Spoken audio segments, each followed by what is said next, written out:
Ciberinteligencia de Nemo México. Al final se establecerá un turno de ruegos y preguntas de unos 15 minutos aproximadamente. Así que, bueno, vamos comenzando con Yesenia Ballestas.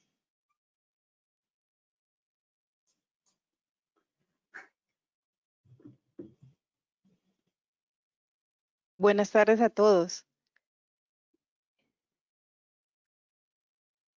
Buenas tardes, muchas gracias por acompañarnos en el webinar. Esperamos que cumpla con sus expectativas de nuevo aprendizaje.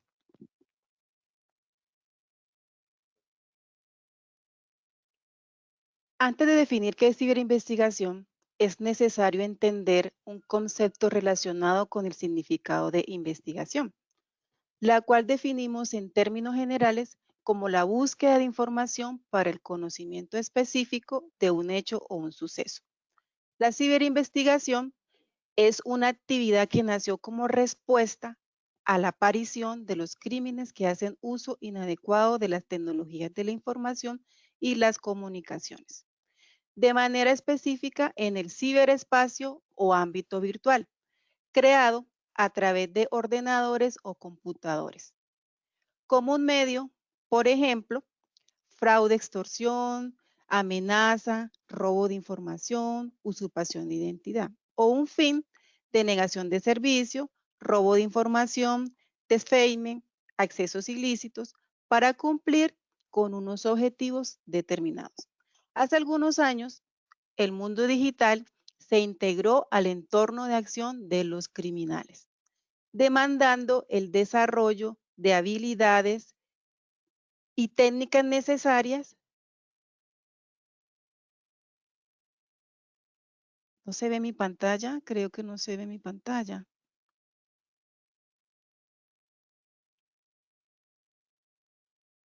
¿Tiene mi pantalla a la vista?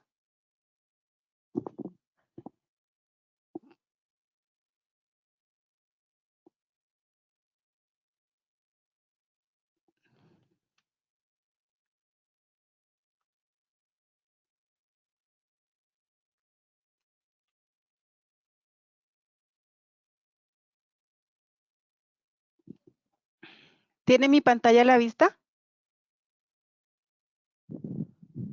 Sí, se ve. Ahora sí, Yesenia. Se ve muy bien. Bueno.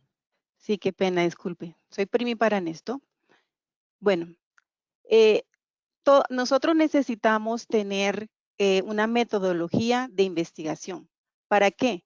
Para definir exactamente qué es lo que nosotros vamos a identificar, ¿sí? En MNEMO contamos con un ciclo de inteligencia, el cual implementamos y utilizamos para tener en cuenta o tener los lineamientos necesarios para su ejecución, ¿sí? La ciberinvestigación, retomando lo que hablaba ahorita, es una actividad que nació como respuesta a la aparición de los crímenes que hacen uso inadecuado de las tecnologías de la información y las comunicaciones, ¿sí? De manera específica en el ciberespacio o ámbito virtual, creado a través de ordenadores o computadores, ¿sí? Como un medio, por ejemplo, una amenaza, robo de información, usurpación de identidad. Como un fin, denegación de servicio, robo de información, un defaming, accesos ilícitos para cumplir con unos objetivos determinados. Hace algunos años, el mundo digital se integró al entorno de acción de los criminales, demandando el desarrollo de habilidades y técnicas necesarias para investigar diferentes eventos acontecidos en este nuevo campo de operación.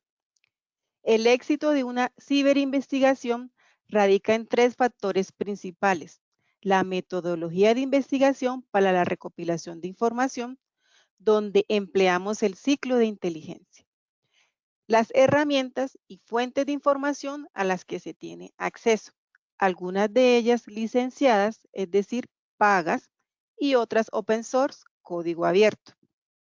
Y la experiencia, que es lo más importante, mediante las habilidades y capacidades desarrolladas por los investigadores.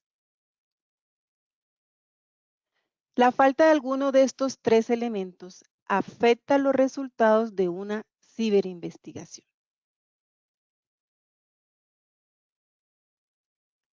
El servicio de ciberinvestigación que ofrecemos está basado en una metodología, en donde los investigadores o analistas de información utilizan técnicas y herramientas especializadas de investigación de uso comercial, open source y tecnología de desarrollo propio.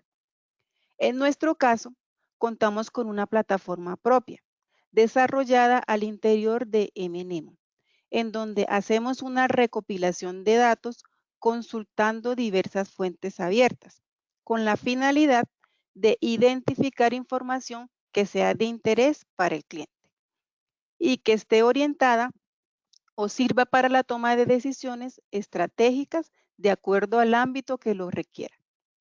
En este proceso se plantean líneas de investigación alineadas al requerimiento o las necesidades del cliente, con el fin de identificar áreas de interés entre las que podemos destacar las siguientes. Actividades que prevengan o afecten su operación. Problemática que ponga en riesgo al corporativo.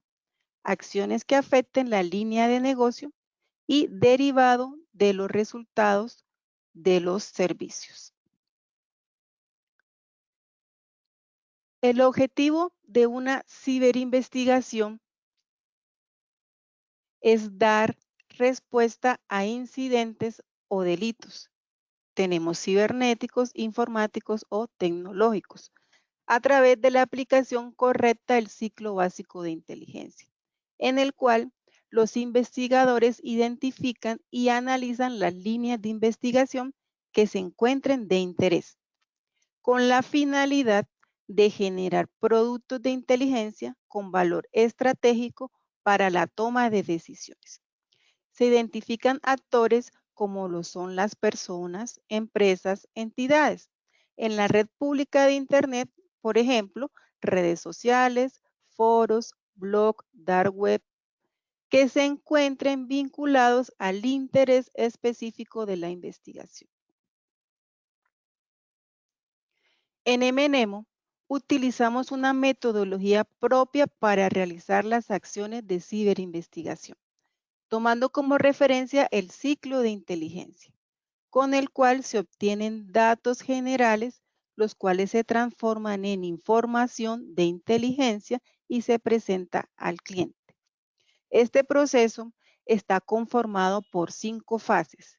Inicia con la planeación, en donde se definen las categorías o líneas de investigación para la recolección de información, teniendo en cuenta y contextualizando las necesidades que genere el requerimiento, con lo cual trazamos la hoja de ruta.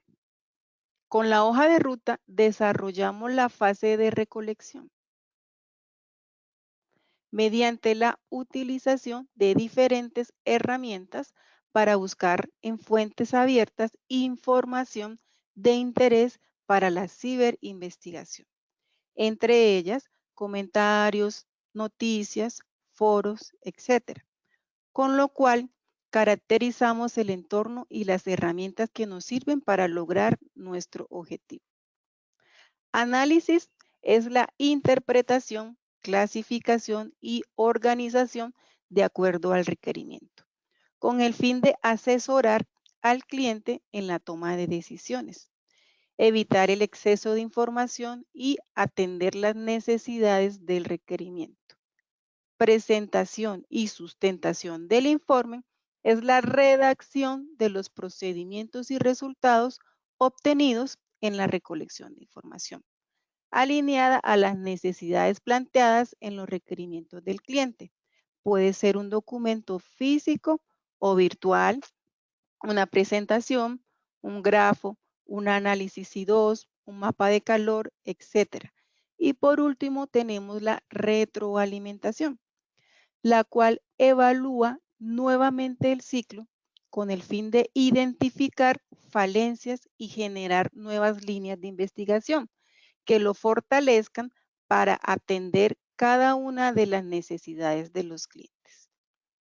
Ahora le doy paso a José Manuel para que nos continúe con la presentación.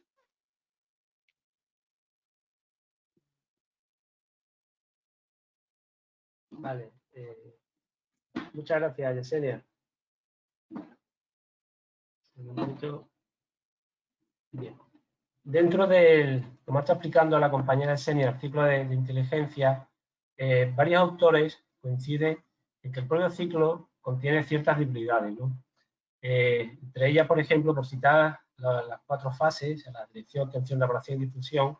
Dentro de la dirección, a veces los propios decisores no marcan los objetivos de forma clara, pasando esa responsabilidad a los propios responsables de las investigaciones, que son los que marcan los objetivos y el propio ritmo de las investigaciones.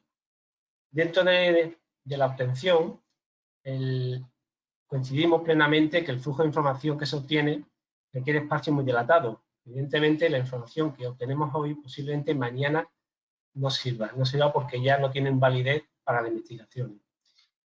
En la elaboración, los analistas no dependen de la información que les llegue directamente al escalón de obtención. Ellos deberían tener la capacidad de ser proactivos en la elaboración de informes, en la obtención de información. Ellos son principalmente los responsables de retroalimentar esas necesidades al escalón de obtención. Y dentro de la difusión, en el estado de crisis, pues puede ocurrir que la información pase directamente al decisor, sin que pase por el analista, ¿no? Aquí, como podemos ver, en el ciclo, en el diagrama de Gregory Treverton, podemos observar los saltos que hay desde distintos escalones. Por ejemplo, el que figura en la línea discontinua, marcado con la A, cómo la información que no se analiza pasa directamente de obtención al decisor. O el ciclo, el punto B, cómo la comunicación desde la fase de escalón de elaboración pasa directamente al consumidor, sin que esa información haya pasado por el filtrado de la difusión.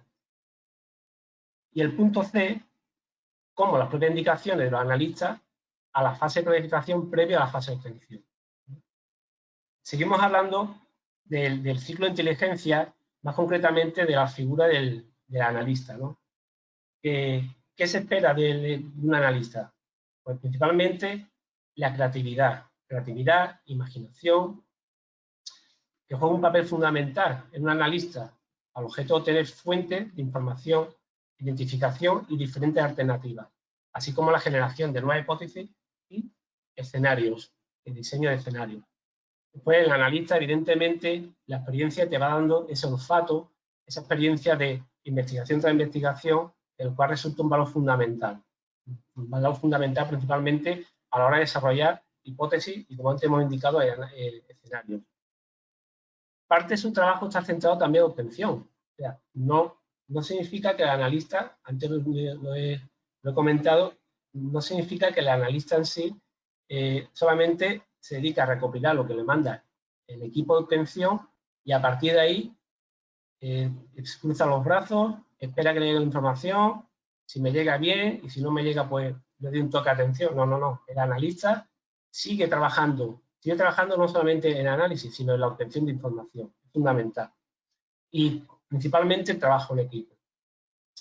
También dentro de las cualidades del analista, pues evidentemente debe tener un pensamiento lógico y analítico, esa capacidad, ¿no?, por parte del analista de dividir los razonamientos en partes y de forma muy racional, siguiendo sus reglas, si es secuencial, lineal.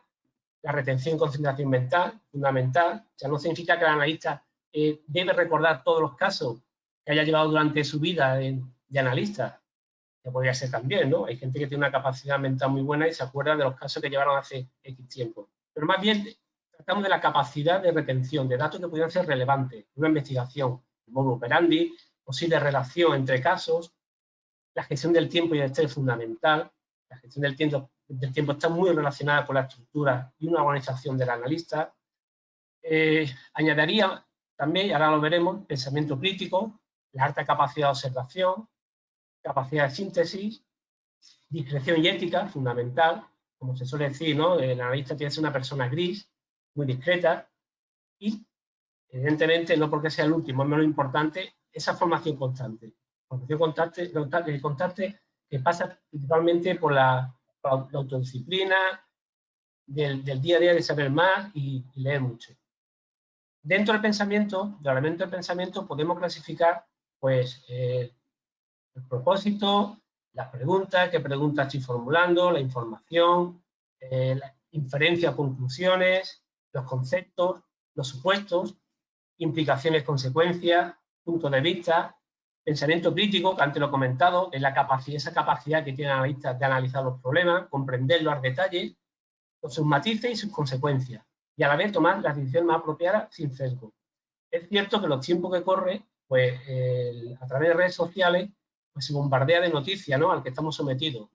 Por ejemplo, tenemos la pandemia del COVID-19, que a través de Internet y redes sociales, pues cantidad de bulos, ¿no? Bulos que al final son el medio preferido para convertir lo que son certezas o lo que no son más que rumores, convertirlo en realidades, primando lo que es la rapidez y la transmisión de cualquier información sobre la fiabilidad de esta. Es fundamental que el analista compruebe siempre la información. No tiene por qué dar por hecho que la primera información que le llegue es válida. Incluso, ojo, incluso del escalón de obtención. El máximo responsable de comprobar esa información siempre va a ser el agente, o sea, la persona, el investigador, el analista, y verificar que la información que le llega es fiable. El plus del analista, pues lugar de los hechos, dónde ocurrieron los hechos, el tiempo, son preguntas que se hacen, cuánto, el lapso del tiempo de ese inicio, del inicio del término del delito, la identificación de un posible paciente cero, el acceso, cómo llegó el autor de los hechos, redes sociales, a través de internet, si utilizaba un medio de ocultación, a través de proxy, supracción de identidades, la herramienta que se utilizó, cuáles son, a través de ingeniería social, técnicas de hacking, el resultado del delito, evidentemente, qué ganó siempre hay una motivación, habrá veces que sean motivaciones políticas, sociales, económicas, el estilo, qué tipo de técnicas de anonimato ha utilizado y principalmente también si se ha valido por sí solo o ha tenido una ayuda a la hora de cometer los hechos, ¿no?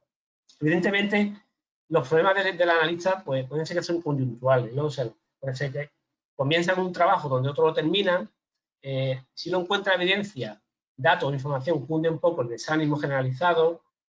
Se le puede pedir que prediga el futuro. Desgraciadamente, se le pide al analista que le digan, pues, dentro de la perspectiva, oye, ¿qué va a pasar mañana? Prácticamente es imposible. Lo que se quiere en ocasiones, muchas veces deja ya por sus propias decisiones, percepciones personales. Ahí viene lo de pensamiento crítico. Se enfrenta normalmente a situaciones, donde el objetivo pretende ocultar la información y engañar. Evidentemente, el objetivo no quiere que se descubra. El malo, el que es malo, pues intenta a través de diferentes artimañas pues, ocultar su identidad, ¿no? Y dificultar su identificación. Y a veces, bueno, y olvidamos que la teoría de la navaja de Ockham, ¿no?, que se formula varios expedientes X. Esto es cierto, muchas veces nos acercamos con ciertas informaciones, cuando lo mismo, oye, en igualdad de condiciones, la explicación más sencilla, ¿no?, suele ser la más probable, ¿no? Después, como conclusiones del analista, pues, oye, el analista debe conocer a qué pregunta debe responder, debe ser concreta y directa. Sabiendo eso, prepara y busca esas fuentes disponibles, confecciona listas de palabras clave, muy bueno que tenga una buena estructura, lanza ciclos de obtención, funciona toda la información, aplica técnicas, analíticas, nivel de riesgo, indicadores, matrices, y después difunde, recibe el feedback y espera nuevos pasos, ¿no? Dentro de la fuente de información, ahora mi compañera Yesenia pues, va a explicar un poco las diferentes fuentes donde consultar la información y obtener esa información que muchas veces, pues, hay veces que es gratuita y otras veces que pues, son de pago, ¿no? Yesenia, cuando tú quieras. Gracias, José. Sí, utilizamos fuentes de información basadas en técnicas OSINT, Open Source Intelligence, inteligencia en fuentes abiertas, que es un sistema para recopilar información a partir de fuentes abiertas en Internet, con el fin de obtener respuestas que queda conocido, por ejemplo, Google, Yahoo, Bing, Naver, entre otros. Asimismo, recopilar nuevos indicios para un proceso investigativo, actualizarse sobre un tema específico, mejorar, generar la acreditación corporativa de una persona o organización con la recopilación y análisis correcto, se concluyen de manera acertada cualquier tema o toma de decisiones basadas en certezas. Como ciberinvestigadores legales, tenemos claros los límites del respeto por el entorno, las personas y las organizaciones, y no accedemos a contenidos restringidos como emails, documentos en la nube, redes internas, redes privadas, ni mucho menos enviamos malware o software espía para obtener la información. En el presente slide se evidencian herramientas para la adquisición, procesamiento y análisis de la información de fuentes abiertas, algunas libres y otras licenciadas, conocidas a nivel mundial, a partir de plataformas que permiten interactuar y comunicarse entre sí. Algunas sirven para localizar ordenadores, webcam, fotografías, emails, nombres publicados en Internet, Twitter, metadatos, etc. Las técnicas OSINT son la mejor forma de recopilar información por medio de fuentes abiertas. La mayoría de nosotros hemos escuchado la frase, la información es poder. Sin embargo, la mayoría en que se obtiene, se analiza e interpreta, hace la diferencia. En este contexto, quisiera citar a Winston Churchill con su frase célebre, el auténtico genio consiste en la capacidad para evaluar información. En esta presente ayuda se evidencian las diferentes fuentes de información que existen en España, Colombia y México. Y podemos evidenciar que en Colombia existen muchas fuentes del gobierno, como por ejemplo la Contraloría, la Procuraduría, la DIAN, el RUM, los antecedentes si tenemos multa del Código Nacional de Policía, que para una ciberinvestigación nos sirve y nos orienta. Y no debemos dejar de lado los medios de comunicación, los medios digitales que nos dan mucha información. José, continúa con tu país. Gracias, Yesenia. Por parte de España, pues dentro de las distintas fuentes de información que podemos consultar, pues tenemos el Boletín Oficial de Registro Mercantil para consultar diferentes información sobre empresas, la propia Dirección General de Tráfico, la cual nos ofrece también el estado de las carreteras, de las videocámaras, de cómo está el tráfico, que también son fuentes de información muy importantes. Empresa, por ejemplo, para obtener también registro de empresas, de mercantiles, las páginas blancas, las típicas páginas blancas y páginas amarillas, ABC, por ejemplo, teléfono, muy similar a las páginas blancas, LibreBoard, que hace también el mismo cometido de obtención de información a través del registro mercantil, LinkedIn, todo el mundo conoce LinkedIn, ¿no? Y lo que la información que se puede obtener a través de LinkedIn. Es importante resaltar empresas, por ejemplo, como el Garante, la cual certifica las evidencias, es muy importante a la hora de una investigación, certificar la evidencia, es más importante también lo que es la cadena de custodia, ¿no? Cuando se hace una análisis forense, que también pueden llevar a cabo dentro de hacer investigaciones. Y cómo no, antes la comentaba mi compañera Yesenia, pues los típicos medios de comunicación social, pues Español, Confidencial en el caso de España, El Mundo, La Razón, Público, etc., etc., etc. Muy importante, por ejemplo, también hago alusiones a Tinsolín, una herramienta de Vicente Aguilera, donde pueden encontrar en GitHub la aplicación para obtención de Twitter, muy trabajada, por cierto. Y sí, es importante matizar lo que es la obtención de información, lo que es la adquisición en sí, que muchas veces nos obcecamos, ¿no? Oye, lo que no está en Internet, no está en Internet, evidentemente. O sea, no vamos a pretender buscar una información que no está en Internet. Por lo tanto, por mucho que busquemos en Internet, hay veces que nos agotamos y, oye, no está, ¿vale? Y antes lo comenté, el hecho de que sean fuentes abiertas no significa que sean gratis. Es muy importante. Hay fuentes cada día más, por suerte por desgracia, de que pasan de la gratuidad de su autor, evidentemente tiene un trabajo detrás, a una herramienta de pago. Que ese hecho no significa que sea una herramienta que habrá que deshacerla, ¿no? Al contrario, hay que trabajarla, lo que pasa es que es de pago, ¿no? Siguiendo con el orden de países, pues le paso la palabra a mi compañero Marco Antonio de México, el cual va a explicar las distintas fuentes de información que ellos consultan en en México. Cuando quiera, Marco Antonio. Muchas gracias. Sí, gracias.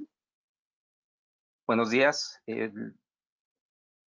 Bueno, les voy a presentar parte de lo que aporta México a las investigaciones. Tenemos un acceso a la información abierto. Una ventaja que tiene el ciberinvestigador es que a partir de una conexión a Internet, pues puede empezar a explotar y a utilizar la información que tiene disponible en distintos portales, ¿no? A diferencia de los compañeros o de los símiles que tenemos, que son investigadores en campo y que tienen que ir y recolectar información en diferentes fuentes, pues la ciberinvestigación nos permite ir y traer la información precisa. De alguna manera nosotros le llamamos fuentes oficiales, dado que la información de alguna manera ya fue procesada, ya fue evaluada por los requirientes, pues en este caso los gobiernos, tanto municipales como federales, donde se va integrando grandes bases de datos y de alguna manera pues podemos validar esta información. ¿En qué escenarios es factible aplicar esta información? Bueno, pues en escenarios donde se quiere evaluar que los documentos que esté aportando un suscriptor, un aspirante a ingresar a alguna organización, llámese persona física o personas o empresas, bueno, pues estas fuentes nos van a permitir darle ese valor a la información, ¿no? Es por ello que los distintos países y en general en cualquier país, bueno, pues existe el acceso a la información de fuentes oficiales. Bueno, siguiendo con la parte de la presentación, pues hasta el momento hemos escuchado ya una gran cantidad de elementos que van formando la parte investigativa, la parte de cómo se forman los analistas, cómo aportan información, cuál es la manera en seguir una metodología. Dentro de los servicios que más requieren la integración de ciberinvestigaciones, bueno, pues dentro de nuestra área, que es la ciberseguridad, pues puede ser desde el inicio en la vigilancia digital. Tenemos también un proceso muy fuerte en la parte de la informática forense, de donde hay que hacer a veces un análisis exhaustivo que permita llegar a los objetivos planteados por el cliente, ¿no? Y bueno, tenemos la parte de la acreditación corporativa y incluso plataformas que permiten consultar de manera ágil a través de procesos de inteligencia artificial o Big Data, esa información que ya tenemos de alguna manera recopilada en distintos repositorios, ¿no? Aquí siempre es importante señalar que cuando en lo personal, cuando me toca explicarle a una persona en dónde trabajo y cuáles son las funciones que realizo, bueno, pues trato de ser lo más abierto en decir, bueno, pues trabajo en MNEMO, que es una empresa de ciberseguridad, en la cual otorgamos o proporcionamos a los clientes la consultoría y los servicios enfocado en tres escenarios, ¿no? Estos tres escenarios son siempre muy importantes, ¿no? Nosotros empezamos definiendo cuáles son, qué es el activo o la necesidad que tiene el cliente a proteger, ¿no? ¿Qué es lo que vamos a proteger? Vamos a suponer es un entorno perimetral y vamos a proteger, tenemos que empezar a procesar información, ¿no? Ese es qué es lo que vamos a hacer. Después, ¿cómo lo vamos a hacer? Mis compañeros ya explicaron una parte que es a través de metodologías y de procesos de inteligencia, pues, cómo vamos a hacer ese trabajo, ¿no? Y de qué lo vamos a proteger, que es algo muy importante. Siempre, pues, nosotros al momento de ofrecer seguridad, tenemos que dar ese factor de efectivamente de seguridad, y entonces tenemos que definir bien de qué vamos a proteger todos los activos que nos están ofreciendo para trabajar y para protegerlos.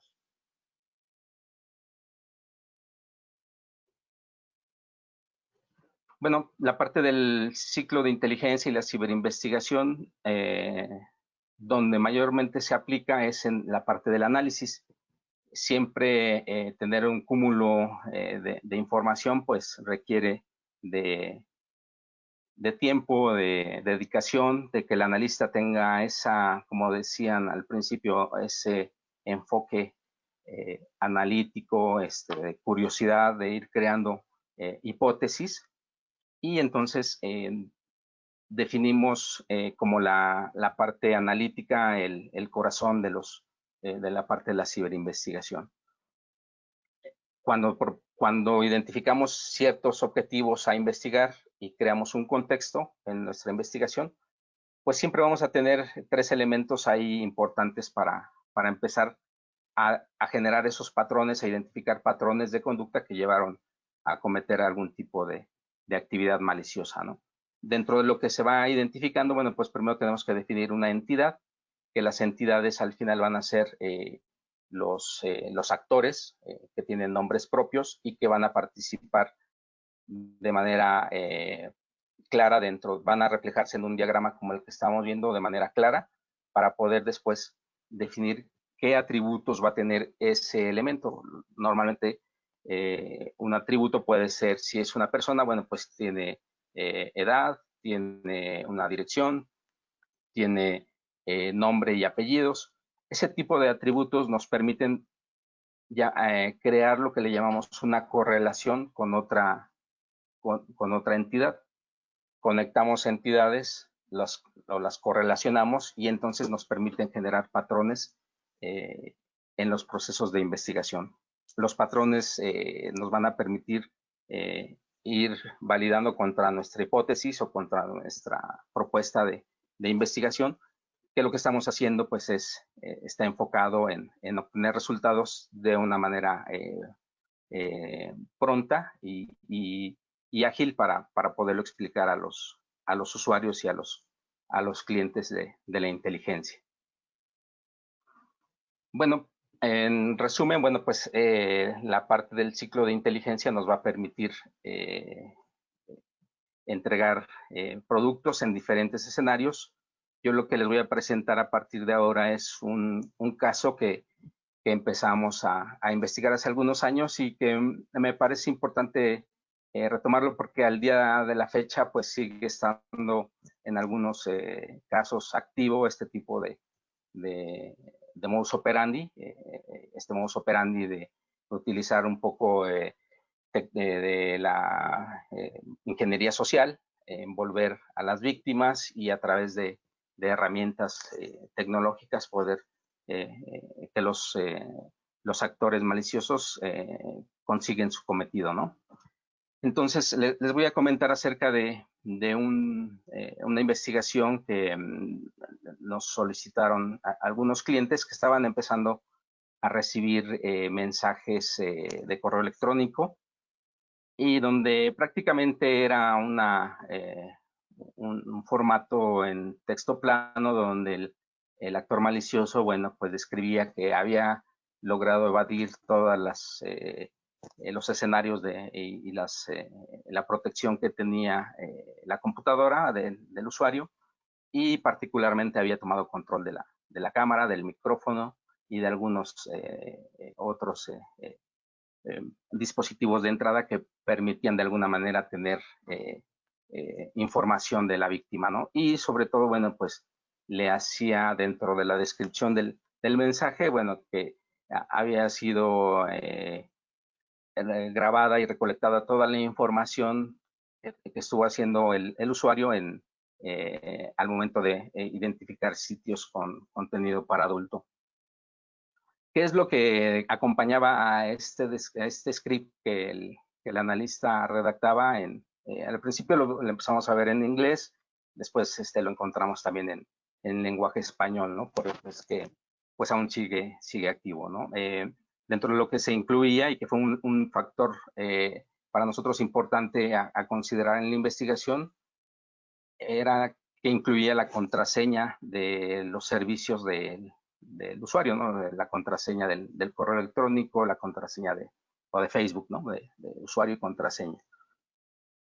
Entre lo que describía el actor malicioso, bueno, pues describía que había ya colocado un malware a través de las consultas que había hecho el usuario. Y sobre todo, bueno, pues a partir de ahí, ya que se había cumplido el primer objetivo de este actor malicioso, bueno, era solicitar un pago para que pudiera de alguna manera no comprometer al usuario afectado o a la víctima y que no iba a compartir su información, ¿no? Pedía en este caso $2,900 convertidos a bitcoins, describía cómo tenía que hacer el proceso en bitcoin y bueno, pues daba como plazo 3 días para que se cumpliera, ¿no? Entonces, todo ese escenario crea en la víctima que a lo mejor no está tan, no tiene presente o no tiene una concientización de ciberseguridad y de lo que pasa en el entorno, pues que puede ser que cree algún escenario de crisis, ¿no? O de estrés. Aquí les muestro uno de los elementos que se utilizan para la investigación, que es definir el modus operandi. Hay que recordar que el modus operandi, bueno, se divide en fases de identificar los comportamientos del actor malicioso, identificamos también las herramientas y al final identificamos también cuál es el objetivo, ¿no? En la mayoría de los casos de los ataques cibernéticos de este estilo, bueno, pues tienen un objetivo al 100% es monetario. Entonces, aquí los que se dedican a hacer esto, pues buscan crear campañas y obtener ingresos a través de estos escenarios. Aquí definimos lo que les comentaba, quien envía el correo, de dónde probablemente pudiera venir la información, dado que teníamos conocimiento que la contraseña coincidía en algún momento sí la había utilizado el usuario, y bueno, los montos que solicitaba el atacante. Otra de las herramientas que les ayudan en la fase de determinar cuándo empezó esto, por qué empezó, pues es a través de las líneas de tiempo, ¿no? Las líneas de tiempo nos van a permitir definir, como decíamos al principio, el paciente cero, que cuándo fue la primera vez que ocurrió esto, y tener más contexto, ¿no? de qué es lo que ha estado ocurriendo. Normalmente cuando alguien, un actor malicioso genera una campaña, pues va a tomar las medidas precautorias de desviar la atención, no dejar rastros, no dejar una dirección IP, no dejar algún rastro tecnológico que se pudiera seguir, pero sin embargo, pues de repente pueden haber algunos errores y es donde a lo que apostamos, ¿no? A encontrar ese tipo de errores. Y bueno, pues aquí definimos que este tipo de ataques no era dirigido exclusivamente a este usuario o a estos clientes que nos habían llamado, sino que se estaba comportando en diferentes regiones de manera similar. Y logramos determinar entre las fechas en las que se había estado dando este patrón de ataques, una actividad muy similar desde diferentes regiones, lo que indica que o puede ser uno o pueden ser varias organizaciones delictivas las que estén organizando esto, o sean una sola persona que esté tratando de probar este tipo de actividades que afecten a los usuarios de Internet, ¿sí? Entonces, aquí definimos con una línea de tiempo, de manera ya clara, un panorama general de qué es lo que está pasando. En ese mismo entorno, la cronología de la información que fuimos recolectando, hay que aclarar que toda la información que estuvimos recolectando fue en foros abiertos, en foros de noticias, en foros de tecnología, en foros que se dedican a la ciberseguridad, en donde los usuarios, pues de alguna manera recurren para conocer qué es lo que está sucediendo, ¿no? Entonces, parte de la recolección, al momento de ya tener un cúmulo de información, lo enviamos a las herramientas de procesamiento, ya sea Big Data, análisis semántico o inteligencia artificial en varios de sus componentes. Bueno, pues tratar de definir mucha información, cuáles son los elementos que están sobresaliendo. Y bueno, pues esta cronología nos permite saber cuándo se activan las campañas y quizá las barras cortas nos indiquen que pues son esporádicos o son investigadores que están buscando información, pero de repente las barras altas y rojas son las que pudieran indicar que se está tratando de alguna campaña en la que sí deberíamos de poner atención, ¿no? Sobre todo para proteger a todos nuestros usuarios de Internet.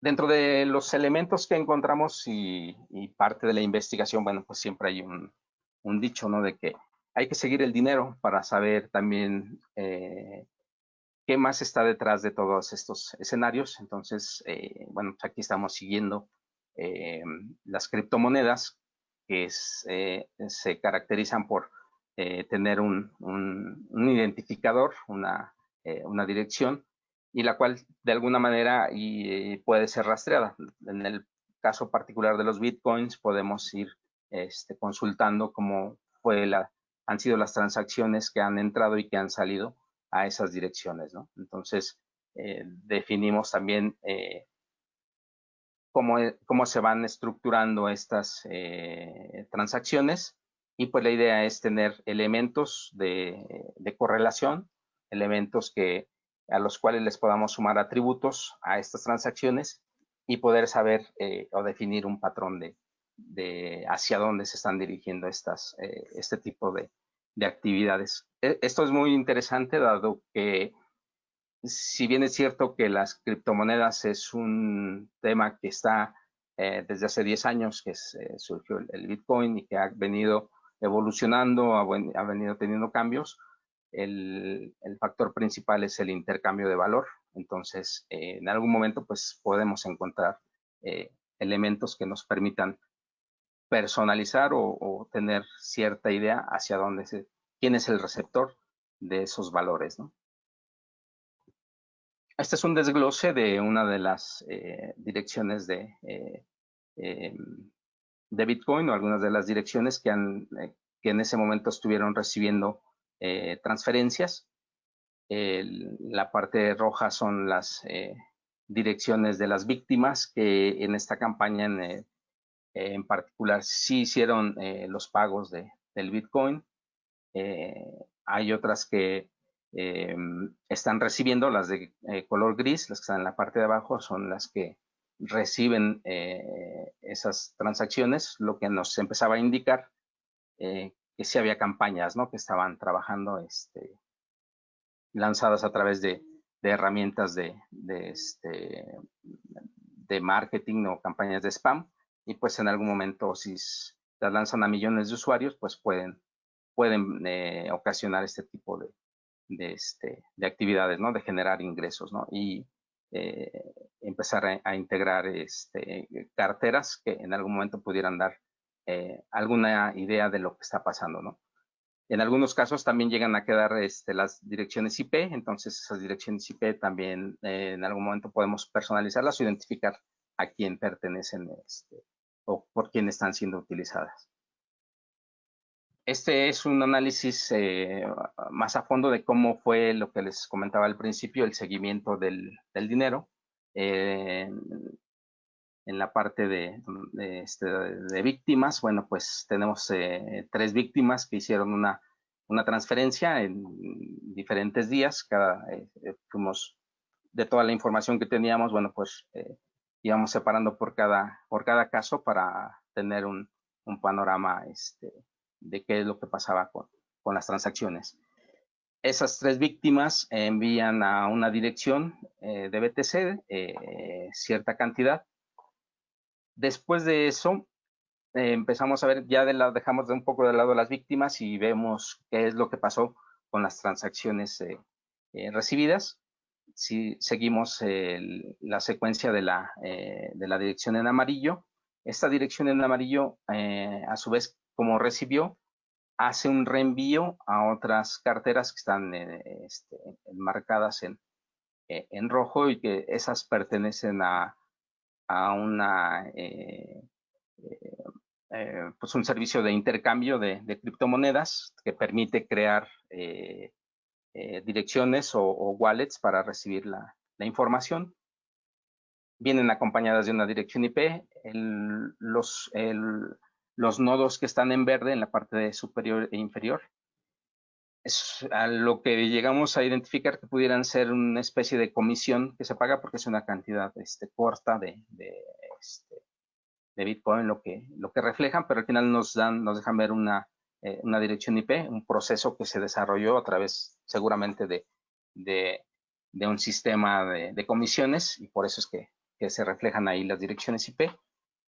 Y lo más interesante de esto es que ya estando esas transacciones que llegaron de la víctima, pasaron por el perpetrador, el actor malicioso, y de ahí se fueron al exchange.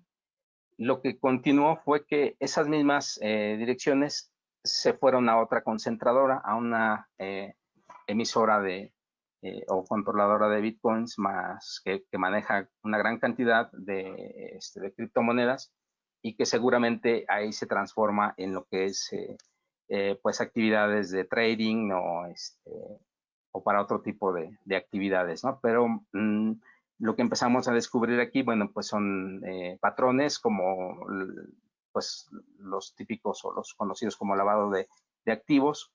También están envueltos aquí actividad en algún momento pudiera ser de delincuencia organizada o financiamiento a algún tipo de organización, ¿no? Por la manera como se van transaccionando cada uno de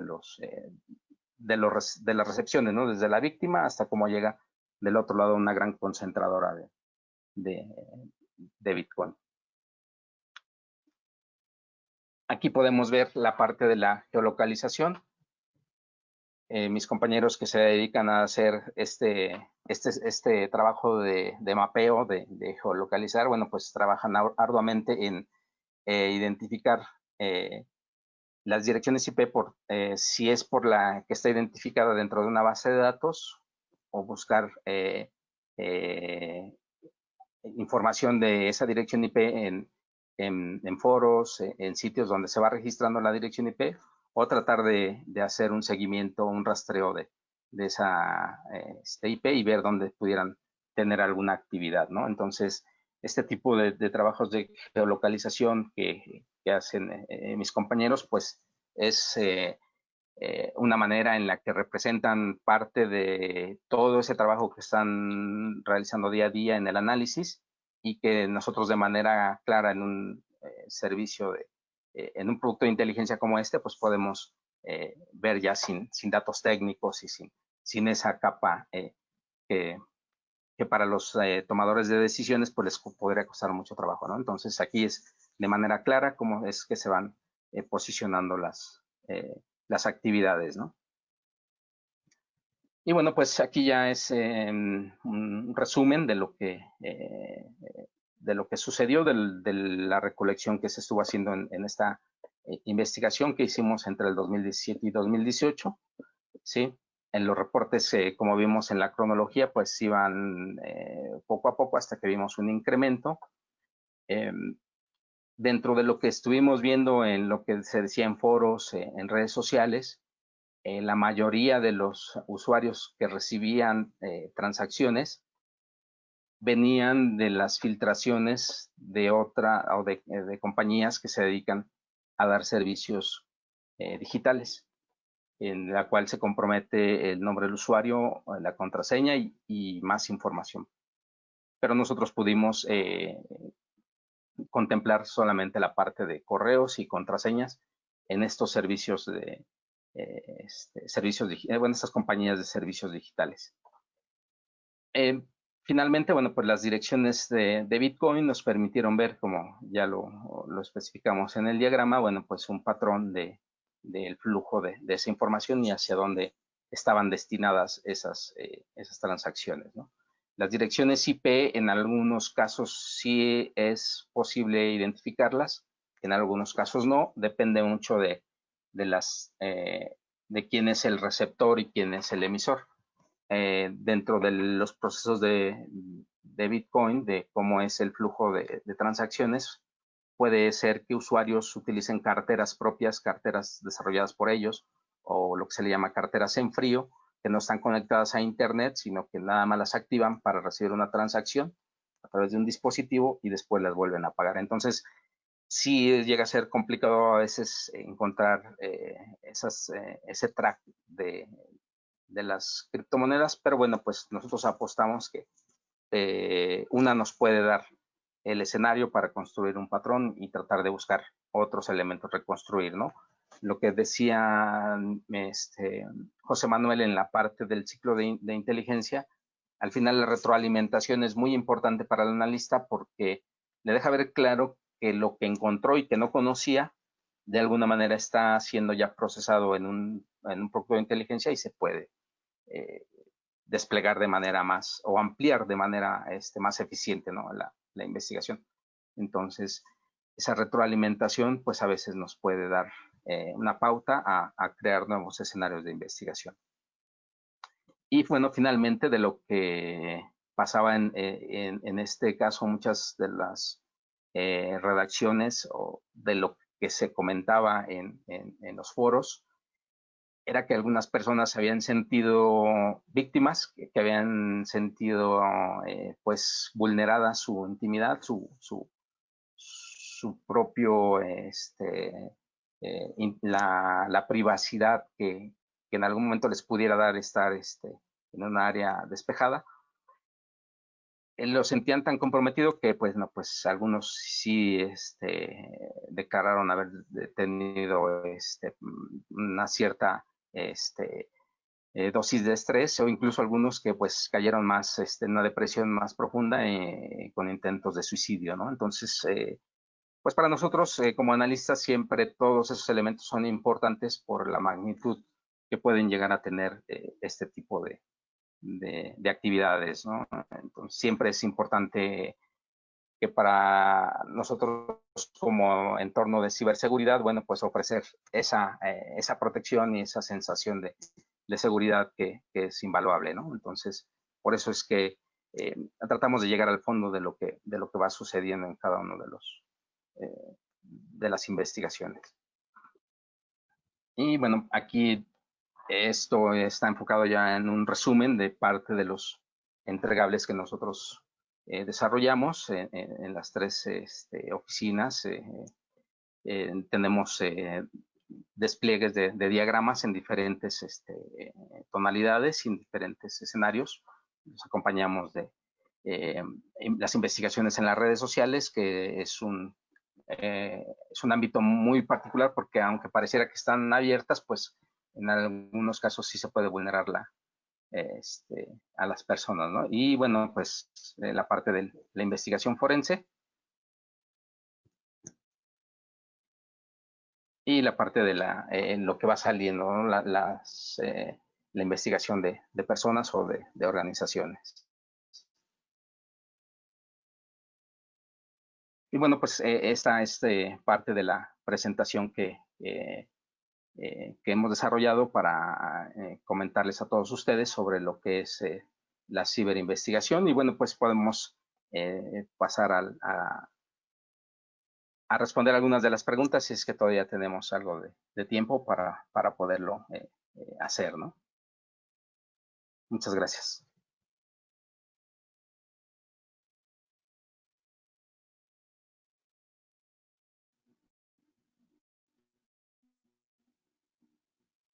Si hay alguna pregunta.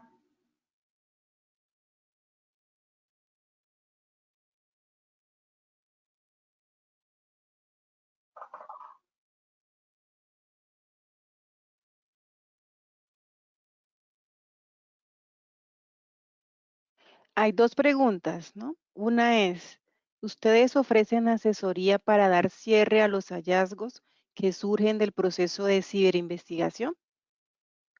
¿Quién ¿La responde o la respondo yo? ¿Marco? Como queráis. Marco o de serie. ¿La segunda cuál es? Si A quiere ver. yo respondo esa. Bueno, nosotros Sí. sí damos asesorías para identificar los hallazgos a partir del requerimiento del cliente. El cliente nos expone sus motivos por los cuales quiere que iniciemos una ciberinvestigación.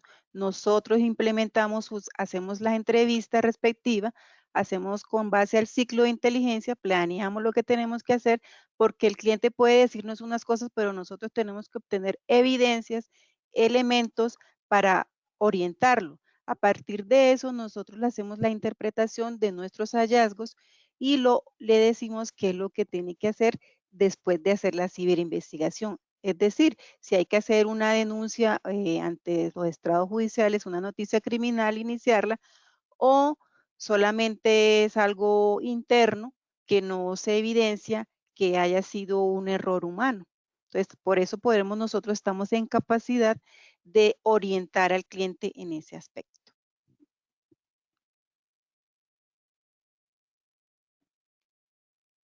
Hay otra pregunta. Dice, en MNEMO brindan acompañamiento para instaurar acciones legales por afectación a la reputación de una compañía o Creo que es la uno de misma, sus ¿no? accionistas. ¿Señor? No, creo que es la misma, ¿no? Está reformulada, ¿no? Sí. No existen más preguntas. ¿Hay alguna otra pregunta que nos puedan hacer para orientar o esclarecer, o si hay alguna duda respecto a al webinar que acabamos de terminar?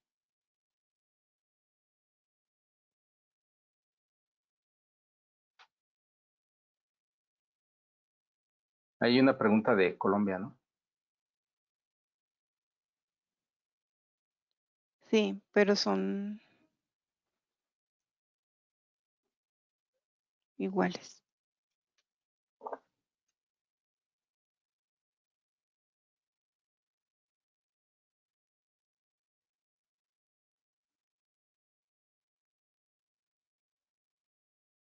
Ah, ya que hay otra. Dice, ¿cuál es el propósito final de la ciberinvestigación realizada? Esta investigación se le proporciona a autoridades pertinentes o con qué fin se hace.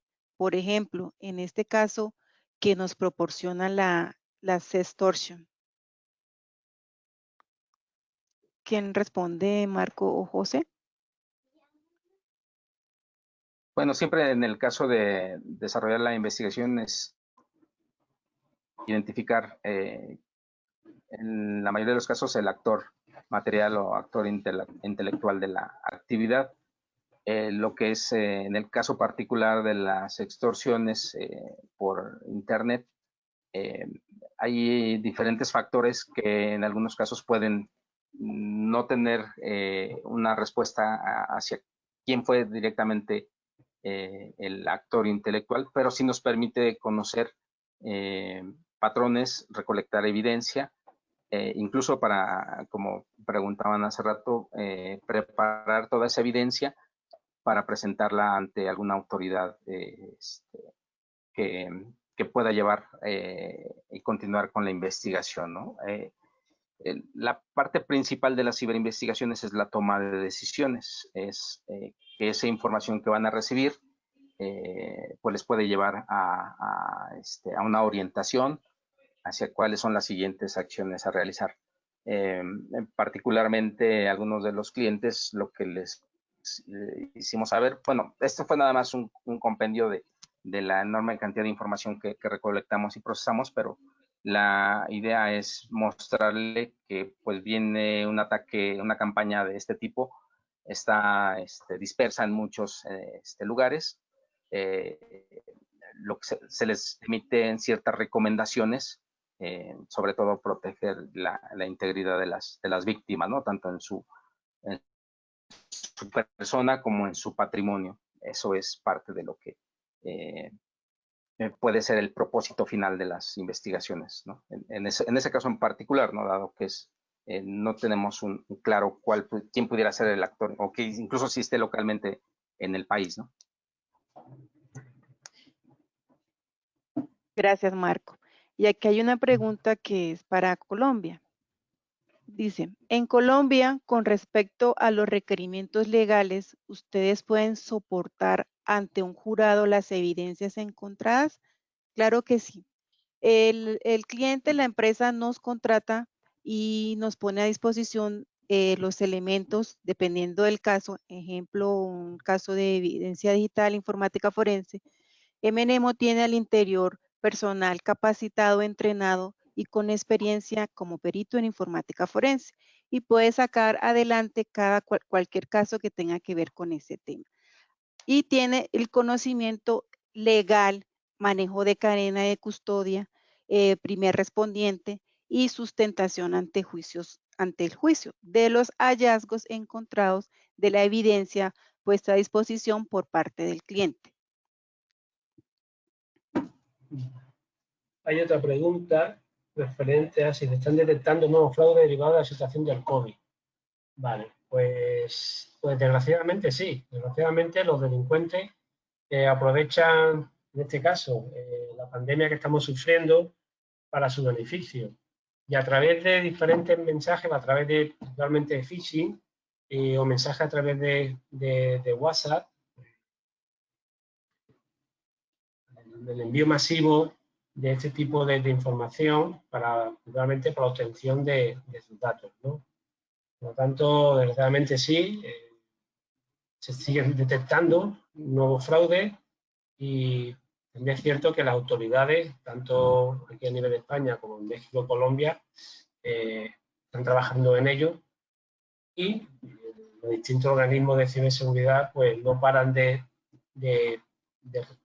enviar recomendaciones, publicidad a través también de medios de comunicación para que la gente pues sea consciente y eviten caer en ese tipo de phishing, ¿no? Este tipo de engaños.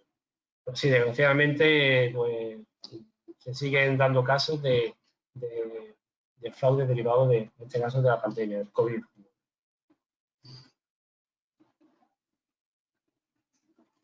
Sí, y aquí hay una última pregunta, dice, solo la IP nos da la ubicación, pero ¿cómo se puede establecer el actor si los equipos se encuentran en sitios públicos?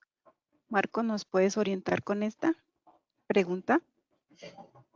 Sí, bueno, la dirección IP aporta diferentes entornos. Hay que recordar que se conforma de 4 octetos en los cuales en algunas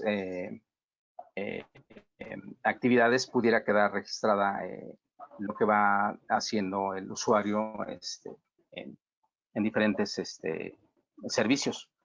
Obviamente requiere, una vez identificada una dirección IP, la participación de las autoridades para que puedan proceder a la identificación del servidor, del proveedor del servicio que tiene asignado ese segmento de direcciones IP, y quién pudiera tener registrado el nombre. Si es en un sitio público, bueno, pues quizá tendríamos que cruzar con algunos metadatos de esa dirección IP, como sería la hora, la fecha en la que se desarrolló cierta actividad, y partiendo de eso, bueno, pues tener algunos elementos que correlacionen a la IP. Entonces, partiendo de la base es primero las autoridades y después tratar de identificar patrones de actividad de esa dirección IP. Vale. Hay otra pregunta, ¿de qué forma puede apoyar el forense digital dentro de las ciberinvestigaciones? Sería tú o yo, me da igual, como tú quieras. O lo empiezo yo y continúa tú. Sí, si quiere, sí, señor José, hágale. Es fundamental porque cuando se inicia una serie de investigaciones, evidentemente todas no acaban en un análisis forense, pero la gran mayoría, pues sí se requiere lo que es la toma de evidencia, tanto de dispositivos móviles como de dispositivos de almacenamiento masivos, ¿no? Antes comenté en la presentación que explicamos las distintas herramientas que hay en cada país, pues hice mención a Garante, hay otras, para certificar esas pruebas, esa evidencia que obtenemos principalmente en Internet. Evidentemente, cuando se hace un análisis forense, si se judicializa, en el caso particular, por ejemplo, hace falta lo que es la federataria pública, ¿no? Que un notario certifique que la prueba se ha realizado, que la toma de evidencia se ha realizado cubriendo y complementando bien lo que es la cadena de custodia, ¿no? Que en ningún momento la cadena de custodia haya sido vulnerada y que esté todo reflejado. Y por otra parte, si es por a través de vía judicial, pues lo que se trata de fuerza y posibilidad del Estado, cuando inicia una diligencia de una investigación, por el propio secretario del juzgado que entiende de la causa, el que da fe de la toma de evidencia. Si tú quieres complementar, Yesenia, con algo más por la parte de Colombia. Sí, bueno, en Colombia no es notario, sino se pone a disposición ante la unidad judicial donde está la denuncia. La Fiscalía General de la Nación se pone a disposición nuestros hallazgos. Ellos lo evalúan, ¿sí? Pero hay que tener en cuenta de que nuestros hallazgos lo tiene que validar un policía judicial. La policía judicial tiene que validar nuestros hallazgos para que sean aceptados ante los estrados judiciales. Nosotros orientamos y agilizamos un poco más las búsquedas para que nuestro policía judicial en Colombia tenga certeza de que nuestros resultados sí están alineados a lo que él hizo, ¿sí? O sea, él también tiene que hacer todo el proceso que nosotros hicimos. Por eso es muy importante conocer el tema de informática forense, porque a partir de ahí nosotros hacemos nuestra imagen forense, hacemos nuestros análisis y presentamos nuestro informe, el cual el policía judicial, es decir, el perito de informática forense de la policía judicial, también debe realizarlo para que dé igual. De lo contrario, no vamos a poder no podemos poner a disposición esos resultados. Vale, hay otra pregunta que creo que va directamente por el país, creo que va para Marco. No sé si la has leído, compañero, acerca de la ley impulsada por el senador Ricardo Monreal para recrudecer la ley federal del derecho de autor, la cual se aprobó el 30 de junio en México. ¿Qué opinan como empresa de ciberseguridad ante esto? Bueno, pues como empresa creo que no soy el indicado para opinar, pero bueno, mi punto de vista está enfocado en que siempre es importante que haya leyes que acompañen al entorno tecnológico, al crecimiento y el desarrollo de las tecnologías. México es un consumidor asiduo de información de medios digitales y bueno, pues está pensado seguramente en ese entorno, ¿no? De dar ese bienestar y esa protección que necesitan los usuarios de Internet. Seguramente por lo de derecho de autor se refiere en particular al consumo de información, al consumo de streaming y todo esto. Y creo que le da esa validez a las autoridades para poder actuar si es que esos servicios no están bien orientados a los ciudadanos, ¿no? Entonces, las leyes en función de seguridad y principalmente del entorno tecnológico siempre serán importantes. Vale. Hay dos preguntas más. ¿Es habitual el uso de bots para el fraude y cómo se identifica? ¿Queréis? Y otra última, ¿podría recomendarnos algunos sitios donde se puedan tener retos de captura y flash? Bueno, si queréis respondo yo esta, o la otra si queréis. Bueno, mira, sobre el sitio para recomendaciones de la captura de bandera, pues yo recomiendo la plataforma aquí en España, el CCNCERT, la plataforma de desafío de seguridad, TENEA, ¿vale? Meteros buscar en el buscador, cualquiera que utilicéis, poner plataforma de desafío de seguridad TENEA y ahí sin lugar a dudas encontraréis la información que habéis preguntado, que mandéis, ¿vale? También hacen reto de OSI, está interesante que le deis una vuelta, ¿vale? Después, la siguiente habitual uso de bots para el fraude y cómo se identifica. Bueno, pues principalmente por el modo operandi y también por las distintas campañas. Se siguen los patrones, pero esos patrones se analizan, se estudian y vemos ese comportamiento y ese modo operandi.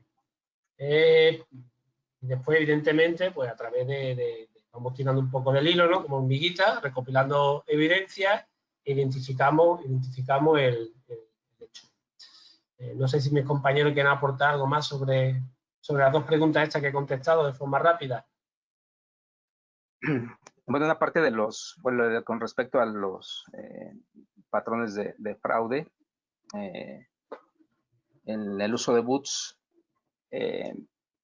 sobre todo se utiliza en la parte de redes sociales. Hay que considerar, como veíamos al principio, el perfil del analista, las herramientas que de manera analítica utiliza, ¿no? Como es identificar la temporalidad, cuándo se generaron, identificar también el comportamiento, el nombre del usuario, qué imagen está utilizando con respecto al nombre, si el nombre más el ID corresponden y el número de publicaciones. Si dice ser Juan Pérez y publica solamente noticias, bueno, pues es claro que es un boot, aunque alguien lo esté utilizando detrás, realmente la actividad de ese boot o de ese perfil, pues no necesariamente está hecho para lo que fueron creadas las redes sociales o los servicios digitales, ¿no? que estén utilizando. Entonces, siempre hay que ver a fondo cuando seamos o caigamos en este tipo de fraudes, quién lo está emitiendo y qué fin pudiera tener, ¿no? Si no está bien identificado, pues siempre hay que ponerle un poco de duda a esto, ¿no? Pues muchas gracias por su participación. Bien, muchas gracias. Muchas gracias a todos por la asistencia.